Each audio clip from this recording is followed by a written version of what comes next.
So I say to every one of you out there, the time has come to stop your pathetic arguments with me. Not one person has ever come to me and made a single decent argument about why I'm not Jesus Christ. If it was just the documents, perhaps you might have a case, but those are overwhelming and point in one direction, that the Messiah is D.M. Shaler. But it's not just those documents. I have done the task of Jesus Christ for the last 12 years. When I gave up my safe and secure job in management consultancy to tell the truth about MI6 funding the murder of innocent people in Libya. People I'd never met, people I had no affinity with, but because I fundamentally believed that every human being has a right to life, I stood up and told that truth. And when they put me in prison, and they tried to kill me, and when they tried to tempt me away with cushy jobs if I'd just walk away and forget this truth, I said no, I will carry on telling that truth.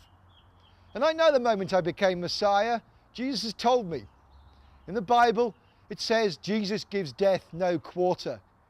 And even as an atheist, when that moment came, and I had to consider seriously, because they were trying to kill me, I don't care what anybody says, I was in too many car accidents, subject to too many biological attacks for this to be some kind of accident.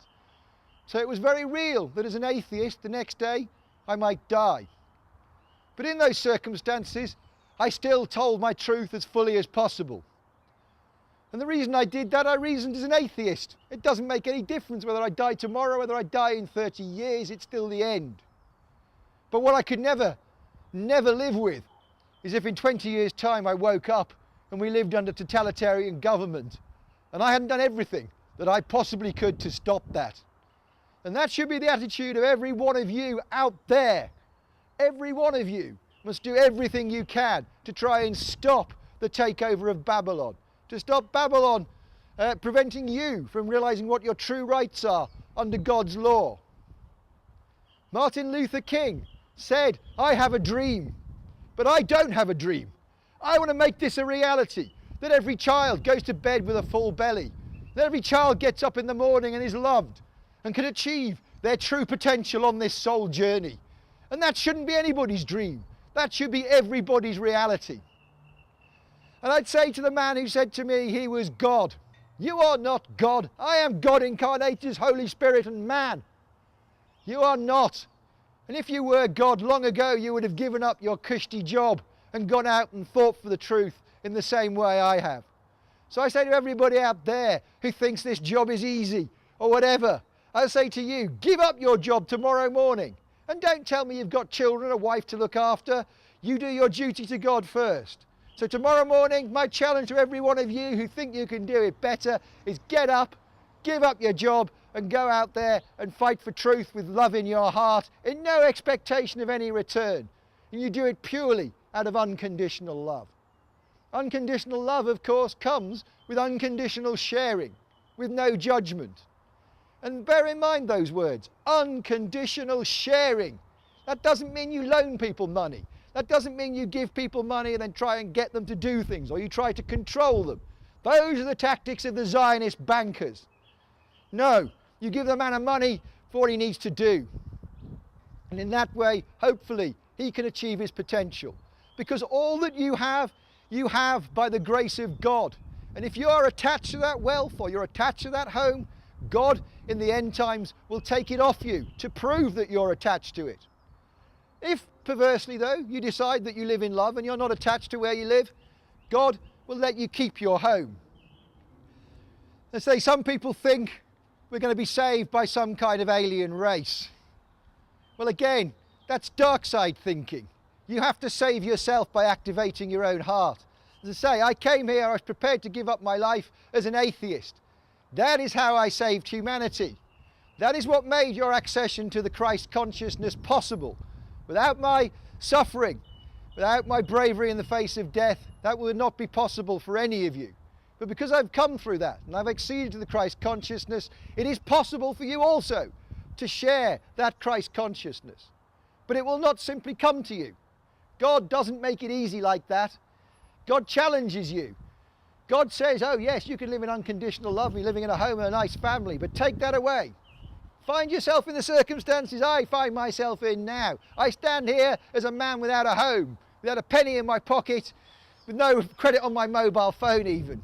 And you might wonder how a man like that can lead a revolution of love.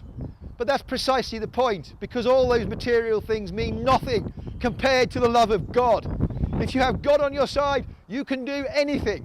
But if you continue to love mammon and love Babylon, you will only contribute to the deaths of other human beings. And the meaning of the ancient prophecy that aliens will save you, you have to understand the law of God.